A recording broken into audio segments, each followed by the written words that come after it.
Good evening, ladies and gentlemen. Welcome to another episode of the Casual Report Plus with your boy JT. Unfortunately, again, Jam and Rob are off gallivanting, so leaving me on my own today. But unfortunately, the show must go on. So on we go. The MCU thing will be done soon. What a far for that one. I've got all the results in a nice little spreadsheet, 21 lines on an Excel spreadsheet, all there, all ready and waiting for us to dive into it. So keep your eye out for that one. It should be, I'm hoping next week, but it is what it is. But this is Casual Report Plus, episode 3 of this one, with myself only. But let's crack into it, because, you know, time is money, everybody. But first up, Crunchyroll is on the Nintendo Switch. Now, listen, if we all love anime, it is one of them things. And if you would have asked me, is Crunchyroll on Nintendo Switch now, I'd have probably believed you. If you told me it was on Nintendo Switch now, I'd have probably believed you. But, you know, I don't actually have a thing for Crunchyroll. I don't know why. I don't know, it's just like another subscription nonsense to go on. But I love watching anime, of course I do, as we all do. But it's one of them, but if you would have told me it was on there, I'd have believed you. It is what it is. Moving on, that was just a quick one, heads up. Another non-game related one is The Last of Us TV show is not airing until 2023. Now, this is a more obvious one, I think, than the Crunchyroll one.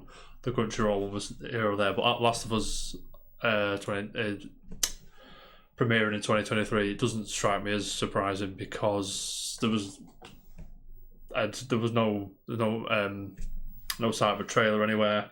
There's some set photos, but you know, they can happen whenever, can't they? And they obviously got post-production and all that shit, so it's probably going to be a few, at least mid to back end of 2023. I'm reading them from Nelly Andreeva of Deadline. She goes on and says there have been hope The Last of Us could debut in 2022, but fans of the video game will have to wait longer, as HBO Max Chief Content Officer Casey Bloys told Deadline it's not going to be out in 2022. They are still shooting in Canada. I imagine you will see it in 23. They're still shooting, obviously. Actually, maybe it is going to be, maybe not the back end, then maybe early 2023. But 2023 nonetheless. They are looking for a young, I believe they're still casting characters as well, which, you know, not the sign of a completed project, if you know what I'm saying. But yeah, let me know actually if you're looking forward to that, because I'm interested, especially with, I always get the two, Pedro Pascal, that's him. I always get him and Oscar Isaac mixed up. I don't know why. Perhaps because they're both in Star Wars or something. I'm not sure at all. But let me know if you're looking forward to that, because I think I am. I'd like to watch that shit.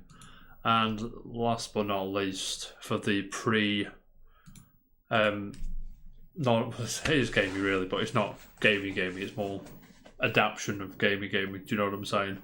It is Sonic 3 has been announced, not a new game, unfortunately, the sequel to Sonic the Movie 2. So we're going to get a third movie. You can see the logo they showed there. Now, this logo, like the first one is like, yeah, Sonic's in it, then the 2 is Tails, obviously. And the third one is like this red, if we can see it here, this red like sort of thing on the logo. Now I'm wondering if that is either Metal Sonic or Shadow. I hope it's Shadow, because Shadow's quite cool. Not, like I said, me and Jam say all the time, we're not massive Sonic fans, but we appreciate, you know, the music's good in Sonic, and so Sonic's cool as a character, and the aesthetic of Sonic is like iconic in itself. So to have another film is good. They must have faith in this one. Hopefully it does as well. And to add an extra ingredient to the pie, Idris Elba is starring in a Knuckles film. That's coming straight to Paramount Plus. I don't think Paramount Plus is out in the UK as I'm recording this, or as we're doing this now. I believe it's March. I can't be asked to look it up. I think it's March when that comes out. But again, it's another subscription service, another waste of time. No, it's not a waste of time, but you know what I mean. It's another £5 to £7 a month, which you'll watch 2 or 3 shows. It's probably best with the subscription services to sort of juggle them. Like when you've got an Amazon one to watch, carry on with that, then get rid of that, and then get on Netflix, watch the latest Stranger Things or whatever, and then just do what you need to do. But I'm interested in to see the kind of budget and the kind of tender love and care, I'll say, an Idris Elba Knuckles series is going to get, if they'll stick to it, if it does well, or they'll just do a one-off and sin a bit. But it is what it is. I digress. Do you know what I mean? But should we get on to the game stuff now, ladies and gentlemen? Now, this next one is one that lives close to my heart. It's game preservation. So you see CRT behind me. So, you know, I'm about playing games how they were meant to be played. I do like emulation's fine. Don't get me wrong, but I something about like playing Time Splitters behind me. Something about playing Time Splitters on a console. Right, we've played it's on the GameCube. It's on PS2 as well. I think it's Xbox backwards compatibility, so that's fine as well. But then when you get emulation, it starts to get a bit funny. Do you know what I mean? I'm not sure if I can portray that point across better, but it just doesn't feels a bit odd, and it can feel a bit Yankee and a bit. Maybe that's just me. Maybe that's just the few games that are having problems, but it is what it is. So, but anyway, the 3DS and the Wii U's eShop will be discontinued. So I'm reading from Nintendo's customer support page, which is always a good story when you're reading from a customer support page. But let's crack on. It says, as of late March 2023, it will no longer be possible to make purchases in the Nintendo eShop for the Wii U system and the Nintendo 3DS family of systems. It will also no longer be possible to download that free content, including game demos. Furthermore, as this date draws closer, the latest services will cease to function. Now, they say they told us now, so it gives us about just over a year to clean up the eShop, because there's going to be a lot of 3DS and Wii U only titles which are just going to vanish, because you know what Nintendo are like. You know what I'm saying? With game preservation, they play the big bollocks, but they're not about that, mate. So as of May 23rd, 2022, it will no longer be possible to use a credit card to add funds to an account in the Nintendo eShop of Wii U and Nintendo 3DS. So it's already gone from a year to, 3 months? Something like that. And it's like, that's a month actually. We're in February, March, April, May. 2 months, yeah. 2 or 3 months. Which then it's like, you've got... Especially now that the energy prices are flying up, families are struggling all over, and the last thing they need to be doing is worrying about video games they're going to be missing out on. But you get my point, right? And then it says, as of August 29th, 2022, it will no longer be possible to use a Nintendo eShop card to add funds to an account in Nintendo eShop on Wii U or Nintendo 3DS family systems. However, it will still be possible to redeem those until March 2023. So you can pump your account with eShop credit, but until August, which is a few more months to be fair. But then you can spend that until March 2023 when the system goes down the toilet. And it says users who link their Nintendo Network ID wallet will used. I'll start again, shall I?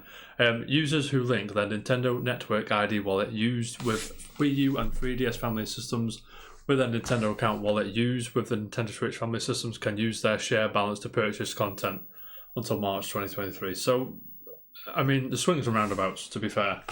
But with this, right, it pisses me off. I get it.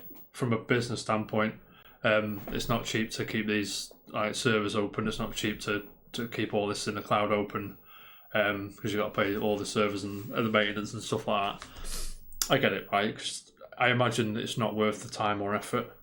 But what I don't understand or don't appreciate, I mean, they don't have to do anything, which is in their favour. They don't have to do anything. They can just go, right, yeah, you can go and, if that game's out, you can go and buy it and play it.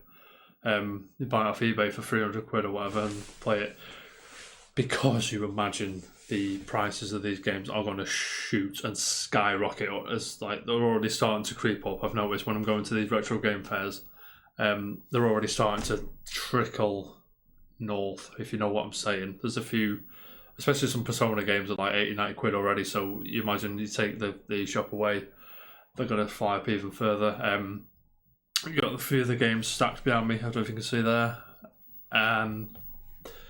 That's just going to increase. Like the retro game market at the minute is creeping up, especially like some GameCube games are worth shitloads of money, and so on. It's because it's not just because that. So like I said before, people like having the game, like having a shelf full of crap behind us. If you know what I'm saying. People like having stuff, and it's fine. That's fine. I love having my shelf full of shit. Love it. It's fine, but. And then I don't like sometimes I say that and I've got a PC with no disk drive, so it is what it is. There's no alternate route to get these games, which bothers me a lot because, like I said, a lot of these games. I think an article from I've not put it on the thing, but an article from VGC earlier counted about 1,000 games are just going to go disappear. I know obviously emulation is going to play a part in that. Like people are going to be able to emulate them. I always say like if a company's not going to sell you a product, I mean, I never condone piracy, but if they're not going to sell it, you know, I mean, same as Paper Mario 1,000 Year Door, the only way to play that game is on GameCube, and that can go up to 100, 120 pounds if you get a pristine copy, or you get a very, you know, a very well kept copy. Fly up, the prices can fly up, and it's ridiculous. And I think Nintendo need to start playing the nice guy. I mean, people shitting the Wii U, which is fair enough. It had its problems. Let's face it. It had great games, don't get me wrong, but it did have its problems. But one of the things it did well was the Virtual Console. Preserving all these games. So you've got like a lot of Wii games on there. You've got the Virtual Console. So some Game Boy Advance games on there, some SNES and NES games on there as well. The Wii did it better, I think, but it's still a valid point, I think. That's... I mean, I could talk about this all fucking day. Like, all day. And, I mean, the Street Pass thing, I can... It was cool, Street Pass, but I can see why that just in a bit. But, I mean... And it's the same with Nintendo's music as well. Like they shut down Gilva Sunner. I always get that mixed up. I think that's right. But they shut down that YouTube channel, and I tend to use a lot in the quiz I used to sometimes do on the show, the actual Casual Report. Sometimes use that channel to use to play the songs, and it was great because I'd have to like boot up the game and say what's the song from and do that. I could just go on YouTube, bang. But Nintendo, which they have every right to do, got their lawyers and solicitors, depending where I am in the world, and just in a bit. And then that YouTube channel's gone. So I think it's more than 10 years of like preserving video game music, which Nintendo aren't going to sell us or put on Spotify or put on Apple Music or the other one. I forget what the other one's called, but you know the other one. It's just like people want to, like people enjoy the things you make. Why are you sort of fencing this off? Why are you sort of? I mean, I get you. I get you want to sell your new toy. You want to sell your new games. I understand that from a business perspective. I get it, but I think there's money on the table. Again, not a businessman, not a corporate bellend. I don't know what I'm talking about. But there's money on the table, if you ask me, for that kind of stuff. It baffles my mind because there are people like I know people that have bought multiple copies of Super Mario Bros. You know, for like N64. It's Nintendo Entertainment, so the first one. then obviously when it got ported to the Game Boy Advance, and then there's obviously and so on, the DS old one, and then the Virtual Console, and then so on, and then so on, and then so on. And it's like, people want to give you money for your like legacy games. Like, I arguably, Sony and Microsoft can't compete with the legacy games. Like people like Crash Bandicoot, and people like I'm trying to think of an Xbox one. People like Halo Combat Evolved, obviously they're great games, don't get me wrong, but when you compare them to Super Mario, when you compare them to Legend of Zelda, the OG ones, and then you go to Link to the Past, and then you go to Metroid, and so these are like classic Stonewall hitter games, which are just being treated like they don't exist. Maybe I'm being maybe I'm over exaggerating this. Maybe I'm being a bit overzealous, but I really care about game preservation, and I think Microsoft are miles ahead of Sony and Nintendo when it comes to this kind of thing, because they really, obviously they've stopped now, but you can't keep putting resources in it. Like if like two people are going to play a game and it costs, I pull money out my ass, but I don't know how much it would cost. X amount of money to get X game working on new hardware. I get that 100%. It probably, I just wish people were open to the idea of emulation on like hardware, not just a computer. I know it's emulation, but you know what I mean. Perhaps they can work something out that way, but then that would lead to that kind of thing. But again, like if you are in the market for the 3DS games, or even if you're a retro collector, now is the time to get 3DS games, and even Wii U. I think Wii U games has always been the time to buy them, because they'll creep up. Eventually, we get to a point. We'll get to the era of the Wii U being misunderstood, and all these great games that came out for it, and all this and all that and blah blah blah. But I mean, Xenoblade X was good. That's trapped on there.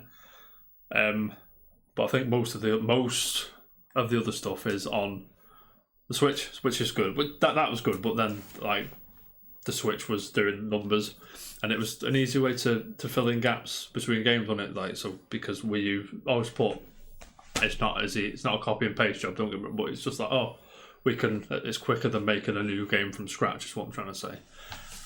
But yeah, just keep an eye on this, because you've got until March 2023 to buy all the games on 3DS and all the games on Wii U before the store's closed. But you know what's going to happen. Exactly. You're going to let people buy all these games, and then April 2023 they're just going to, they're on the Switch now, or not all of them, but you know what I mean. They'll some of the legacy titles will be there. I'm not happy. Although it's one of them. I'm not happy. Although I get it, kind of thing. But it's one of them. Like then, even with music, you can just, not everything's locked to vinyl. Like, do you know what I mean? Like, there's MP3s, there's CDs, there's tapes, there's YouTube. You know, I just wish gaming was more like that. Like, even if it was, even cloud gaming, if it was like, you can play this only in the cloud or not at all, I'd take only in the cloud 99 million times out of 99 million. You know what I'm saying? But I digress. I'll move on, because I could talk about that all day. Moving on. The director, or one of the directors, I think, of Witcher 3.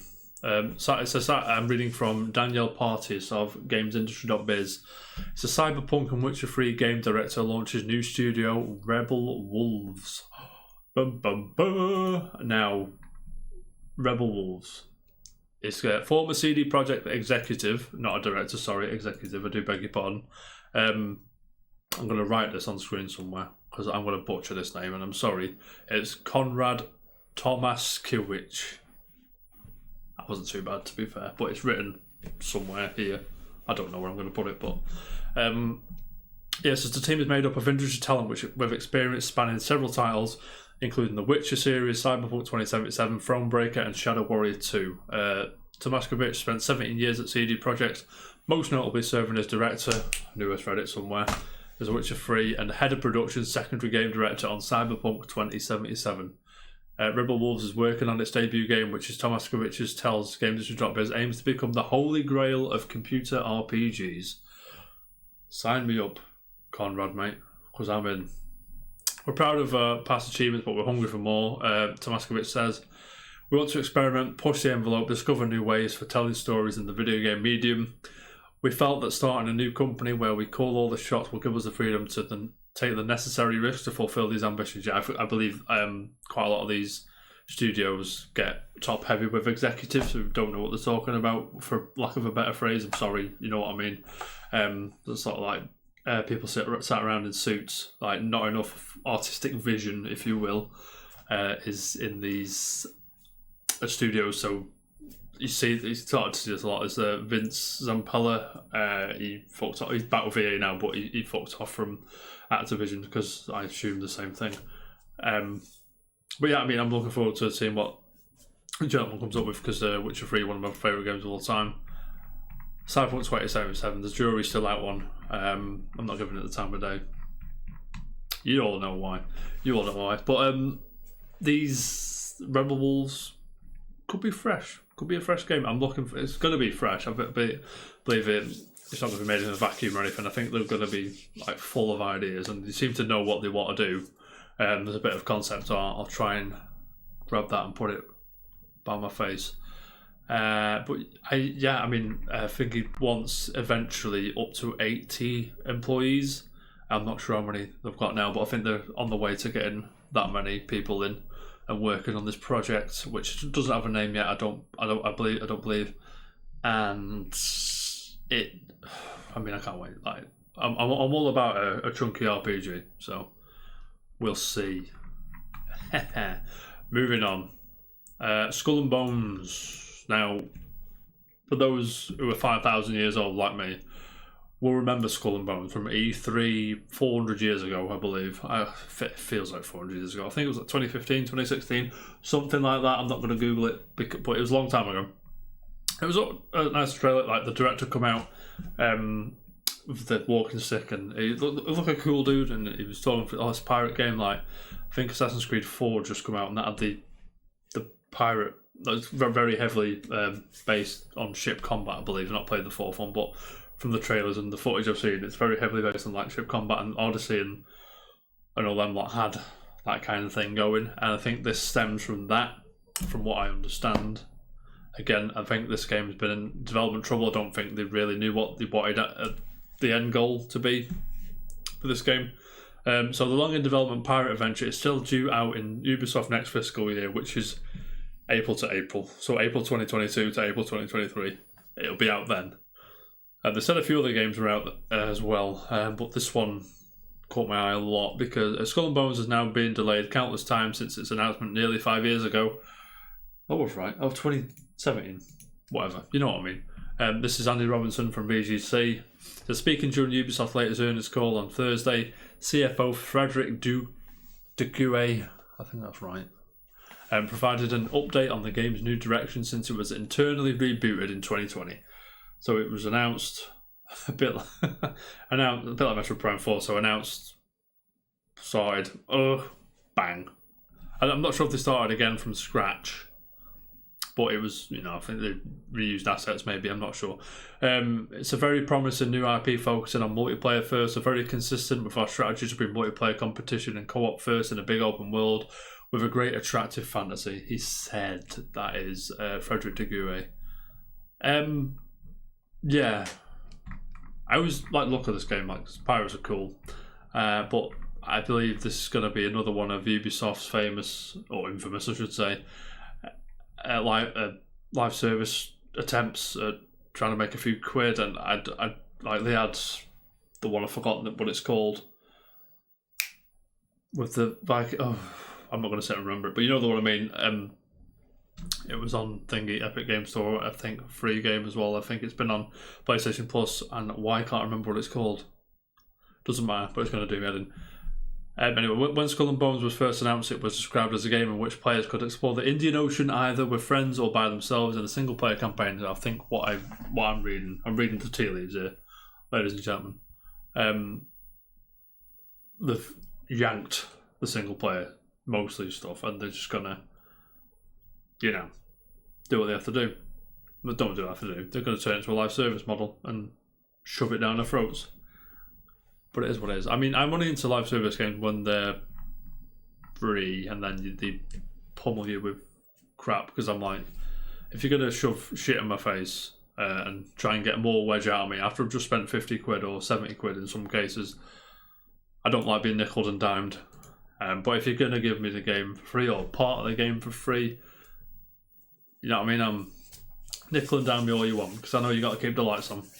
That's fine, not a problem at all. But yeah, I'm sure we'll see more of this game at E3 time this year, or whenever E3 was supposed to be this year, and we'll see how it goes. But moving on, short one today. Only a short one.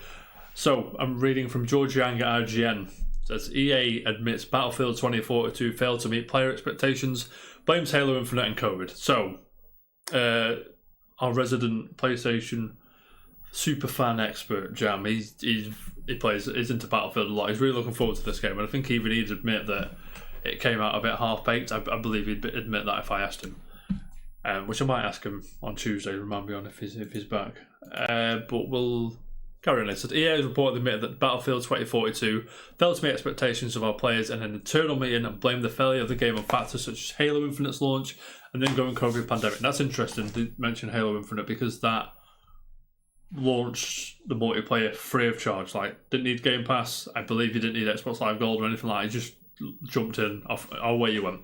And then obviously the campaign wasn't free, and then you had to have Game Pass for that. But I don't think you needed Game Pass for, correct me if I'm wrong please, I can't remember, but I don't think you needed Game Pass for the multiplayer bit. And COVID, obviously COVID, I'm not sure why the COVID sales have been proven to increase. Right? That's what I'm getting. Yeah, people have been spending more money, right, on video games and like indoorsy stuff, because they're not able to go out and have a beer, or well, they're able to now, but I'm not sure why they blame COVID there, but maybe it was just deflecting questions from angry board members who weren't happy with the performance of Battlefield 2042. I don't know. I wasn't there, unfortunately. According to a report by Xfire, EA held an internal company-wide meeting to discuss Battlefield 2042, where executives spent over 20 minutes examining what went wrong with the game's launch. Chief Studios Officer Laura... I always butcher her name. I'm sorry, Laura. Laura Mile... Sorry. Reportedly emphasised that it's important to acknowledge when the company has its misses, including 2042. Now, IGN reviewed this. They said they give it a 2. Where's the review? They've done reviews there. I'm going to forget the score for you now. Oh, that's interesting. It's been on like a decrease. It's been like that a bit. Anyway, Bad Company 2. There's a lot of Battlefield games. Battlefield 1 got a 9. I don't think Jan would agree with that. I'll have to ask him, but I don't think he would agree with that. Battlefield 5 at 7.5. I think he'd agree with that. And they've not reviewed. 2042. Have they reviewed it? It's just a question mark. I'm not sure. Anyway, moving on. One of the factors I'm sorry, Laura. I'm going to call Laura. I'm sorry. Apparently mentioned was the responsible for Battlefield 2042 problems is the Frostbite engine, which was supposed to be made for first-person shooters like Battlefield and Battlefront, right? I don't know, I'm not an expert. Which had to go under a massive update. There you go. This update reportedly sucked up 18 months of development time. All new tech. It was basically a new engine. The report quotes her as saying they went back. The Frostbite and excuse me, the Frostbite version they were on was so old they had to go back and update that it was basically putting the game on a new engine. Wow.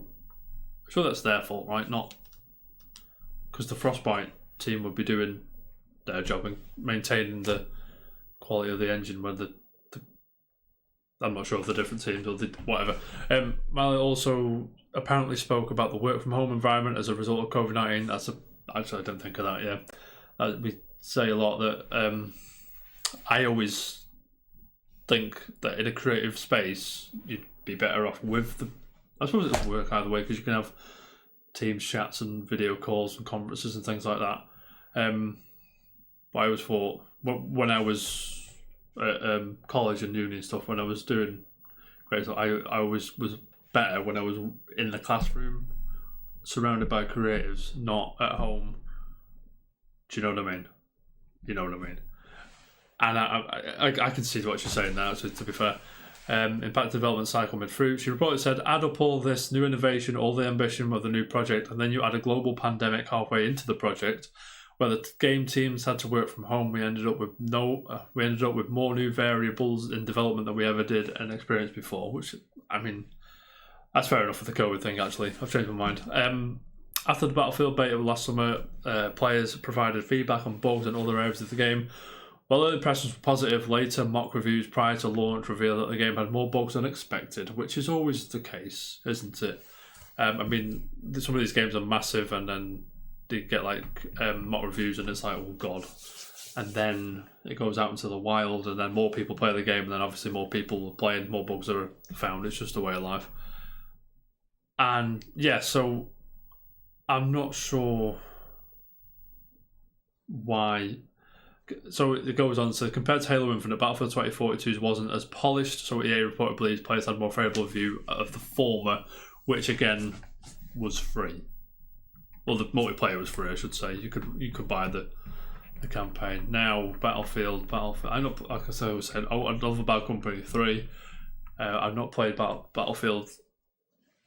I played Battlefield 1 for a bit. It was alright. It was too slow for me. It was, very reminiscent of the time. It was World War One-ish, so it was fine. But it was too slow because the guns were like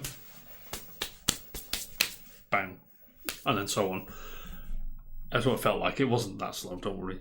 I mean, but Battlefield's always been the purist's game, whereas Call of Duty's more arcadey, right? That's why I understand it. I always feel Call of Duty, like I always say, Call of Duty is the template of which you have no shame in basing your game, first-person game, on how Call of Duty feels, because it feels great. And the movement's slick. It's just shoved in your face every year, to be honest. I hope if Microsoft deal goes through, I hope they sort of temper it a bit and just chill, make something else. Or, I mean, it's a cash cow, innit? So I wouldn't blame them if they did just fucking carry on, lads. Do what you need to do. But I'm curious as to where the Battlefield franchise is going to go from here, because as they were saying a few weeks back that all this crap, all this like Battlefield-ception universe kind of thing, just all planned out, and whether it was games or TV shows or whatever, I'm not sure what they were doing, but it is what it is, but I mean, only time will tell. But I'd love to see Battlefield rise again, because I know Jam and NS love Battlefield a lot. I know, even I'm reading this now, and the general consensus online is that it's not a disappointment, but it wasn't. Yeah, disappointment. But I know Jam and NS like it. They're having a good time playing it, which is all that matters. Let me know if you're playing it. Let me know. Let me jump in with them. Show them how to do it. You know what I mean? But I digress again. I'd love to see Battlefield. I mean, it's not. I don't think it failed. It was in the chart for a bit, I think. I believe it sold quite well, but even the player count has dropped on Steam off the fucking edge of a cliff. However, most people are playing on console, and most people are playing not on Steam. I'm not sure. I don't know. But you know what I mean. But yeah, that's Battlefield. Hoping Battlefield 2043 is good, yeah? You know what I'm saying? But yeah, thank you so much for joining today. That's all I've got time for. If you made it this far, don't forget, you deserve a raise. Don't forget to like, subscribe, share with your friends. Let me know what you think about Battlefield, and whether you think Konrad Tomašković's new studio is going to do well, whether you're interested in Skull and Bones. Your thoughts on the eShop. I'd love to hear people's thoughts on the eShop. And is Sonic Movie 2 going to be good? I know you're looking forward to the sequel on the Knuckles show. I'll be back on the Casual Report hopefully on Tuesday. We may do the MCU thing. We may not. Depends what goes down. I think Rob's not very well, and Jam was busy today, so that's why I'm on my own. But thank you so much for watching, guys. Keep it casual, and peace. Bye-bye.